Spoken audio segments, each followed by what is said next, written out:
Welcome to the hottest movie review on the internet today, the A-List Review. I'm your host, the Game Changer, Wes Troop, and it's time to go back to the couch, because this is a film that's streaming exclusively on Disney Plus, and it's the latest Disney live-action remake. Yay. It's time to follow the leader, or not, because that song's not in this movie. My review of the 2023 fantasy film, Peter Pan and Wendy, coming up now.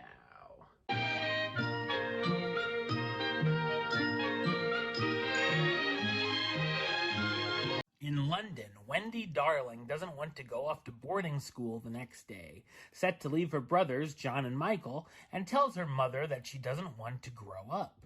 Later that night, having heard her wish, Peter Pan himself shows up in the nursery, and along with his pixie friend Tinker Bell, whisk Wendy and her brothers away to Neverland, where they won't have to grow up. Of course, the gang soon runs into a crew of pirates led by Pan's arch nemesis, Captain Hook. So what did I think of Peter Pan and Wendy? I thought it's a mediocre fantasy adventure.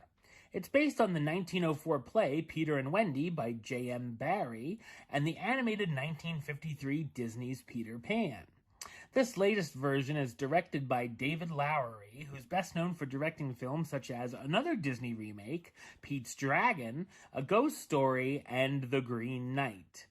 I'll give the film some credit for trying something a little different with the story, but at the same time, there are the beats they had to hit from the original that feel much less magical and forced here. On the bright side, it didn't make me want to throw my television out the window like the Pinocchio remake did when it was said and done.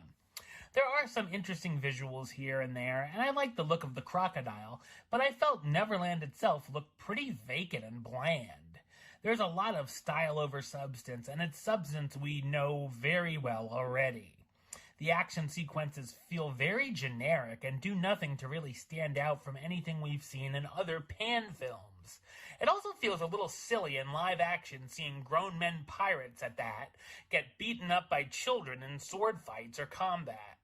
One of the bright spots of the film is Jude Law's turn as Captain Hook, who's always been one of my favorite villains, and he really carries the film.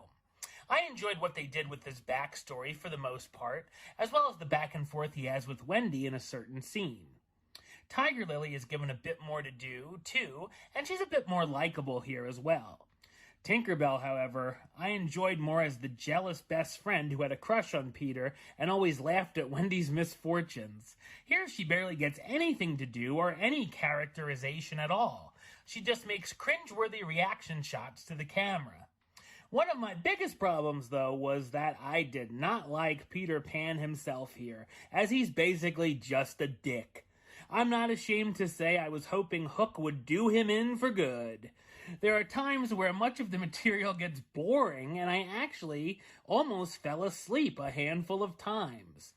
The comedy falls flat, and I couldn't even count how many times I rolled my eyes at the so-called jokes.